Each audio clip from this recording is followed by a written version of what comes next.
Welcome to the Proceedings Podcast. I'm Bill Hamlet, the Editor-in-Chief of Proceedings here at the U.S. Naval Institute. With me in the studio today is Commander Matt Wright, U.S. Navy.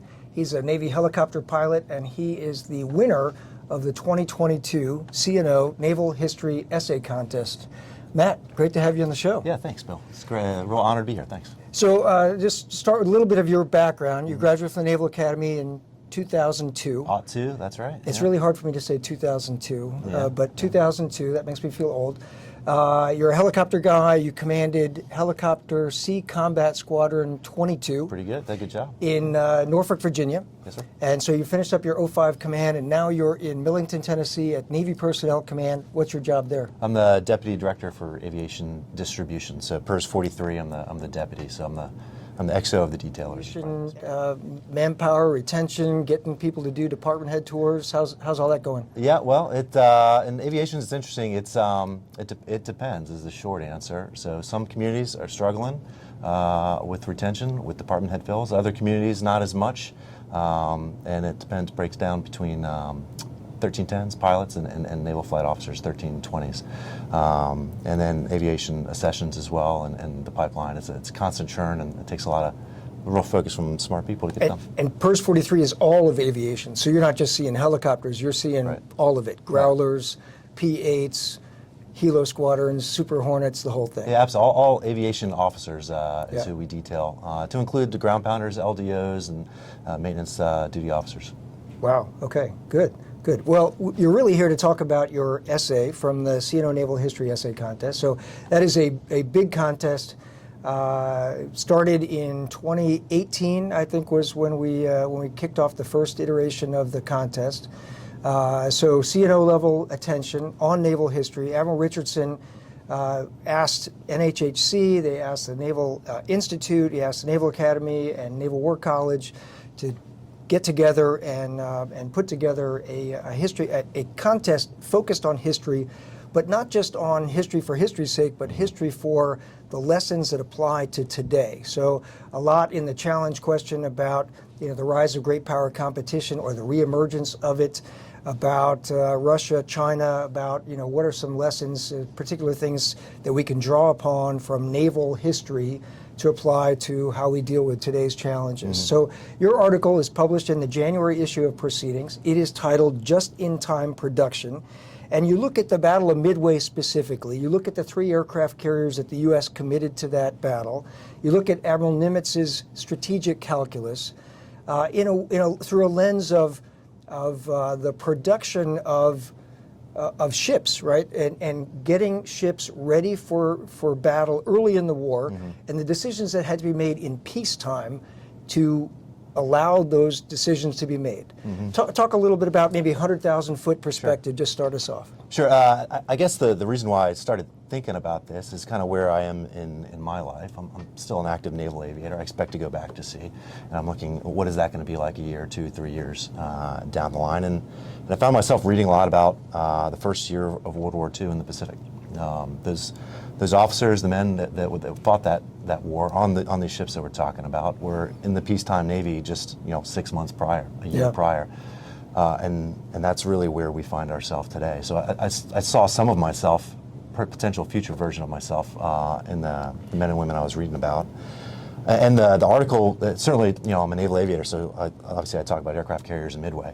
But it's not really about the Battle of Midway itself. It's much more on how did we build the ships that won the Battle of Midway, the 3 aircraft carriers, Yorktown, Enterprise, and Hornet.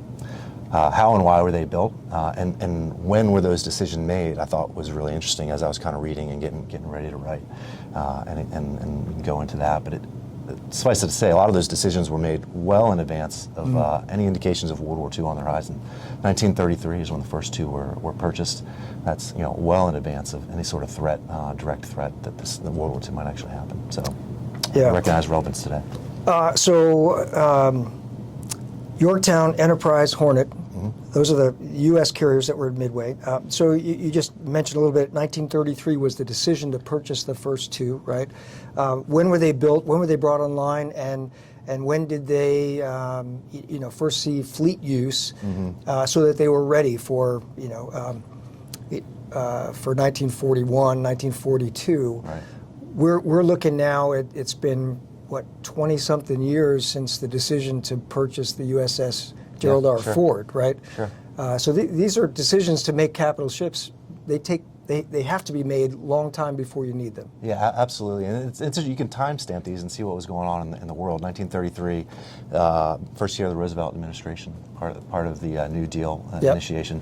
National Industrial Recovery Act, NIRA, is what paid for first the Yorktown and Enterprise simultaneously. And the act itself was not focused on building aircraft carriers. It was focused on the New Deal, alphabet soup, and Workers' Progress Administration, and talked about collective bargaining rights. The purchase of these ships was just part of a larger whole, and it was driven by President Roosevelt largely, who always saw himself as a Navy man and as a navalist, and he understood they had to make these capital investments well in advance of whatever risk might be on the horizon, if you don't know what specifically it was. So the timeline, the first two ships, Yorktown and Enterprise, were essentially built simultaneously, both purchased shortly within months of the appropriation of the money. And they took about 4 years to build, and were commissioned in 1937. And then if you look at the timeline, 1937 to Battle of Midway is 1942. That's right. Just 5 years. 5 years. That's a pretty short time, right, for these ships to be worked up, for the air crew and the ship's crew to learn how to fight them. And they were just barely ready once World War II kicks off with Pearl Harbor, of course, in the Pacific, and then Hornet is even closer. Talk about just in time. Kind of what got me thinking of it. It was purchased with the Naval Expansion Act of 1938, Second Vincent Act, it's also called. Yep. And it was commissioned just a couple months before Pearl Harbor. So wow. So Pearl Harbor happens. It's Pierside and Norfolk. All right, we got to get this thing ready to go and get it to the Pacific. They picked up the Doolittle raid aircraft, did the Doolittle raid, and then it was time for Midway. It was really that quick for the Hornet. But once again, you take it backwards in time. 1938. That's before World War II starts in Europe. That's before the Japanese invade much of French Indochina and the South Pacific. So World War II, there's threats of it then, but yep. It was certainly not a definite thing, and it was just ramping up. And I talk a little bit about that in the article. I like the fact that in your article you mentioned Yorktown, and that often in the discussion about Midway, the discussion gets to Yorktown and its battle damage from Coral Sea, right, and getting it back, and the oh my God, we got to get this ship ready to get underway to be part of the Battle of Midway. But your article goes back before that, not the repairs, but the decision to build it, right? So it's the not what would happen if Yorktown hadn't been ready to get underway, but what if Yorktown and Hornet and Enterprise had never been built? Right, had never been built, or wait to build until World War II was on the horizon, say 1938, or the Two Ocean Navy Act was 1940. What if they had waited until then? Those three ships would not have been at Midway. It would have been a completely different situation, and to the clear detriment of the country. You mentioned some shipbuilding statistics from World War I as well, and how some of those decisions came late, and the fleet that we needed for World War I really wasn't ready until 1919. Right. Talk about that for a second. Right. Yeah. So if you look at the U.S. fleet at the end of World War I, like in 1919 time, it's over 700 ships, it's almost 800 ships. It's on par with the British Navy. And then comes the supposed, I don't think they called it at that time, but we would call it a peace dividend now. Yeah. And you start talking naval arms limitation treaties, Washington and then London, and then some isolationist sentiment and restriction of naval shipbuilding budgets. And that fleet was either decommissioned or aged very quickly from 1919 till 1933, when once again it starts being built. We start rearming in a naval fashion. But if you look at, so how did it, at the end of World War I, 774 ships, I think, how did it atrophy down to about 300 that it was in 1933? It was lack of investment, and it was a lack of understanding for the importance of the Navy as a capital investment in future security. And it really was President Roosevelt, who was the Assistant Secretary of the Navy during World War I, during the Wilson administration. He had seen the failure of American naval shipbuilding during the war to ramp up quickly. So that was part of his calculus, and to get the train started early and to get the pump primed for the future allocations to buy bigger fleets. So salient points for what we're facing now in terms of great power competition, in terms of, I've been to the Submarine League event in November. I was at the Surface Navy Association event just last month in Crystal City in January. A lot of conversations at both of those about industrial capacity, about shipbuilding capacity. The CNO on record has sort of goaded the shipbuilding industry, if you will, to produce more ships, produce them faster. There's at the Sub League, there was an amazing conversation, very candid, about the goal of being able to build 2+1, so 2 Virginia-class submarines and 1 Columbia-class SSBN by the end of this decade to get to that capacity. And sort of amazing that, right now we're at 1.5 maybe SSNs per year, plus we're trying to add in the SSBN capacity. But getting to 2+1 is going to take some time, and there was a discussion. It ranged all the way from, from vocational technical training for welders and pipe fitters and electricians and engineers, all the way up to the impacts of the budget, right, and the impacts of what happens when you have continuing resolutions and you can't actually buy what you want to buy, or you delay the shipbuilding. So I'm curious from your perspective on industrial capacity, shipyard capacity. What are some of those specific lessons from the interwar year period that you studied for this essay? All right, there are some similarities in numbers and in years. So if you look back to 1933, we had the same number of private shipyards in 1933 that we do now. We had seven private shipyards. And actually, they had slightly more capacity then because the public shipyards would do new construction, whereas now we focus primarily on nuclear and maintenance of the existing fleet. But with the appropriation of the money, the shipyards came, is essentially what I came to, the realization I came to. And I'm going to run out of my expertise very quickly, so I look forward to OpNav staff tell me all the things I got wrong in the pages of proceedings. However, the allocation of the money and the shipyards matriculated. Free market society and our industry met the need, such that, I mentioned in the article, it was over 40 by the time Pearl Harbor happens and scaling up. So it was the allocation of the money that started with the NIRA and then continued on with First and Second Vincent Acts and the 2 Ocean Navy Acts that prompted industry to meet the need. So that's the parallel that I would draw. And then if you talk about 30-year shipbuilding plan and how many ships we're going to build a year, I'm going to run out of expertise very quickly when you talk about the capacity of the workforce and things like that. But we're building about the same number of ships as we did just before World War I. And that failure and ramp up, we were building just over 12 ships a year until the Naval Expansion Act of 1916. I think I got that right. But the ramp up was slow as a result. So there's about 12 ships a year, and then the act happens, and it's a slow ramp up. And then now we're about 10 ships a year if you average it out over the last 5 years. So it's rather similar. So we haven't primed the pump for the big acts that may follow. Yeah. Your article also points to the point, I think it's a very telling one, about the political necessity, that building a Navy, maintaining a Navy, it's a political decision, right? This is, Congress has to act, with the backing of the American people. And we actually had John Lehman on the podcast, and he wrote a year ago, the January 2021 issue of proceedings for the American Sea Power Project, and he talked about the 600 ship buildup of the Reagan years, and so I'm drawn to the parallel between FDR being a navalist, Reagan being a navalist. So having somebody in the White House who understands the need for a strong Navy for the United States national security, as well as the backing, on Capitol Hill, right? And it has to be bipartisan.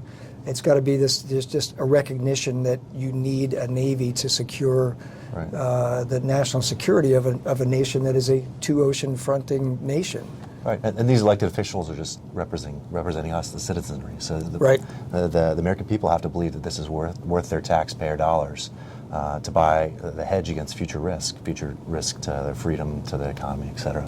And I'm glad you mentioned the American Sea Power Project, because I know that's a big part of that is educating the American people, not just the decision makers.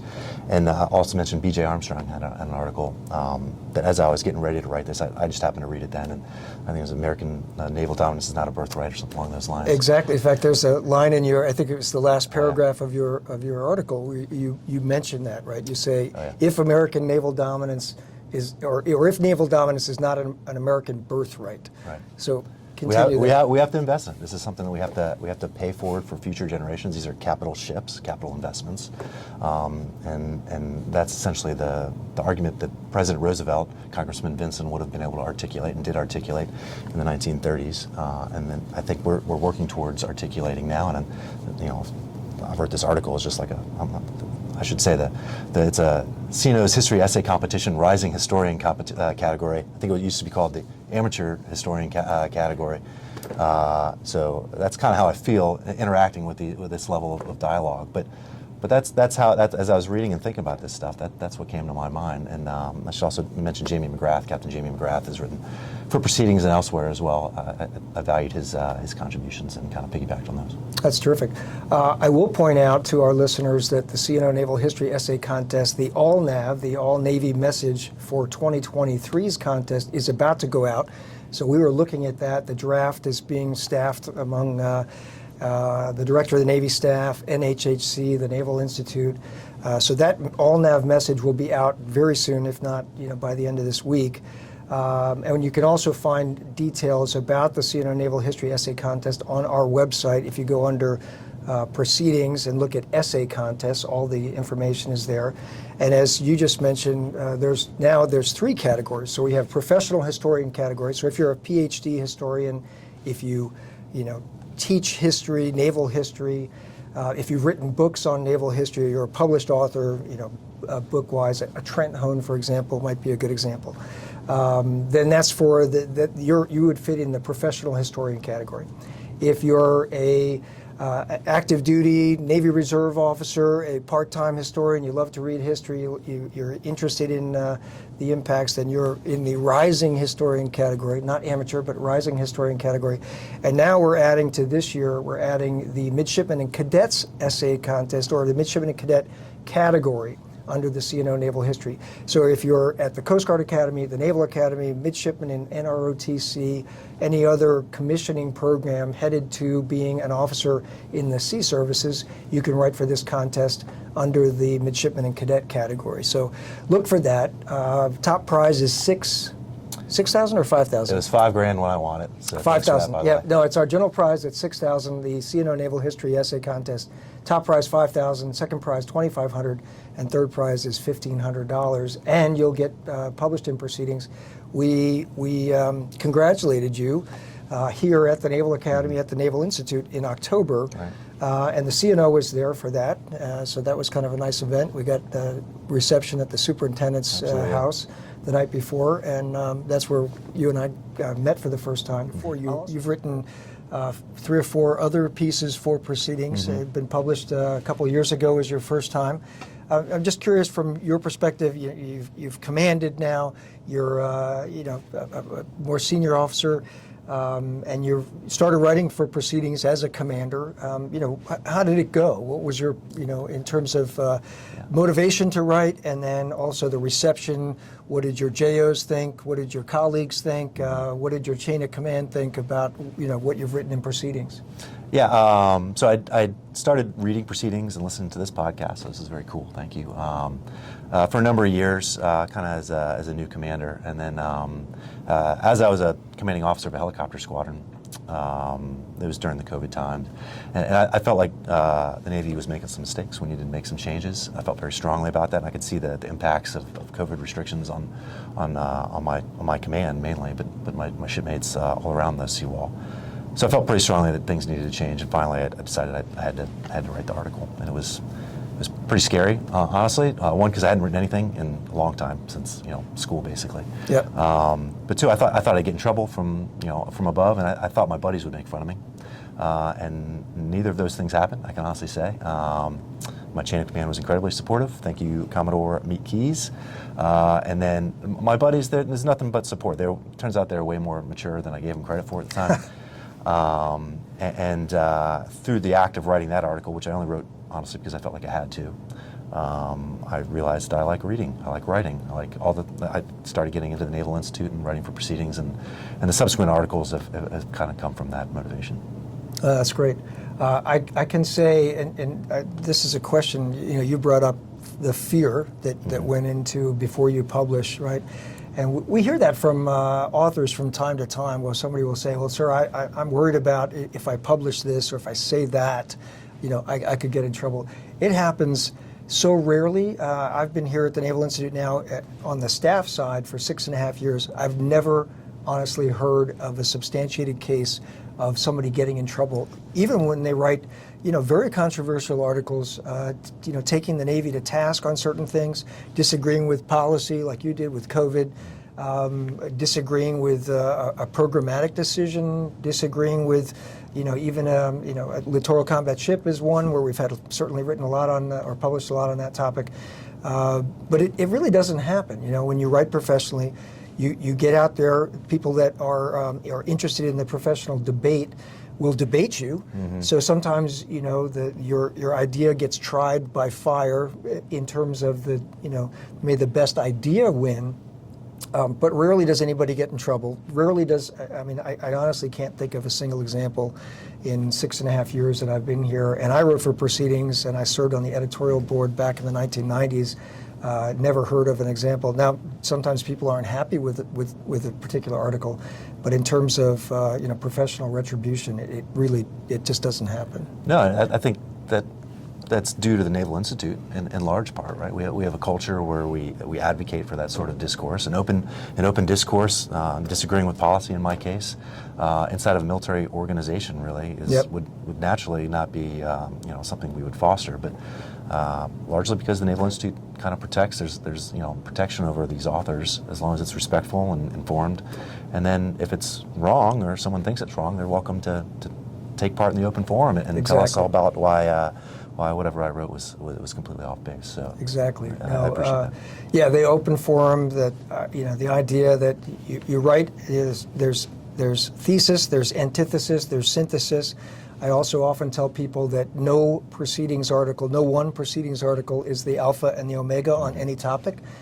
So if you have a topic in mind, in fact, we were just going through an analysis of all the different things we've published in about the last 3 years on EABO and Force Design 2030. So big topics, lots of debate within the Marine Corps, especially on those. And Proceedings has published things that are pro, that are con, that are critical, that say yes but or yes and. But it's not one article that's going to start and finish the conversation. It's an article that adds to a conversation, starts a conversation, and then more stuff comes, and then it plays out. The conversation, the ideas play out. So, thanks for pointing that out, and for being part of the open forum, and for having the courage to weigh in on the first thing that you did. Yeah, thanks. Good. Cool. Good. Well, the article is titled Just-in-Time Production. It looks at aircraft carrier production, naval production, the ramp up in the 1930s to get ready for World War II. The ships that did fight decisively at Midway, not just what they did at the battle, but also the political decisions that had to be made to build those ships and get them ready before the start of World War II, before the clouds were even on the horizon at the time. My guest has been Matt Wright, Commander, U.S. Navy, and he's a detailer, but we won't hold that against him. I'm a real person. Detailers are real people. Matt, thanks again for writing for the contest, and thanks for stopping by the Naval Institute today. My pleasure. All right. Thanks, Bill. Thank you.